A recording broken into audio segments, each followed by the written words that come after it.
एक गांव में दो भाई रहते थे। बड़ा भाई राम और छोटा भाई श्याम।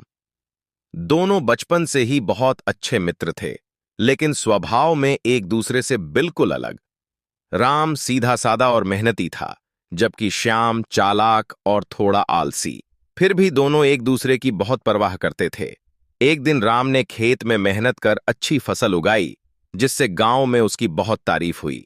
श्याम को यह बात अच्छी नहीं लगी, क्योंकि वह चाहता था कि लोग उसकी भी उतनी ही तारीफ करें। श्याम ने सोचा कि वह भी कुछ अनोखा करेगा, जिससे गांव वाले उसकी भी प्रशंसा करें। श्याम ने योजना बनाई कि वह जंगल में जाकर किसी खजाने की खोज करेगा। वह अगले दिन बिना राम को बताए जंगल की ओर निकल पड़ा। राम को जब यह बात पता चली तो वह परेशान हो गया और उसने श्याम की खोज में जंगल का रुख किया।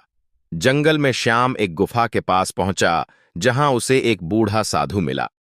साधु ने श्याम से पूछा, तुम यहां क्यों आए हो बेटे? श्याम ने अपनी इच्छा बताई कि वह खजाने की तलाश में आया है। साधु ने मुस्कुराते हुए कहा, तुम्हें खजाना तो मिलेगा, लेकिन उससे पहले तुम्हें अपने स्वभाव में बदलाव लाना होगा। श्याम को यह सुनकर गुस्सा आया और वह बिना कुछ सोचे गुफा में घुस गया। गुफा के अंदर उसे एक विशाल सोने का बर्तन मिला, लेकिन जैसे ही उसने उसे उठाया, बर्तन गायब हो गया और श्याम खाली हाथ रह गया। तभी राम वहां पहुंच गया और श्याम को समझाया कि खजाना केवल मेहनत और ईमानदारी से ही पाया जा सकता है।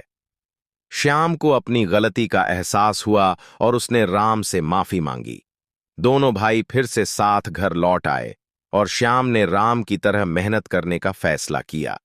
धीरे धीरे श्याम भी मेहनती और ईमानदार बन गया और दोनों भाइयों ने मिलकर खेतों में बहुत तरक्की की। गांव वाले अब दोनों की प्रशंसा करने लगे और श्याम ने समझा कि असली खजाना मेहनत और भाईचारे में ही छिपा है। इस तरह दोनों भाई खुशी खुशी एक साथ रहते रहे और गांव में उनकी मिसाल दी जाने लगी।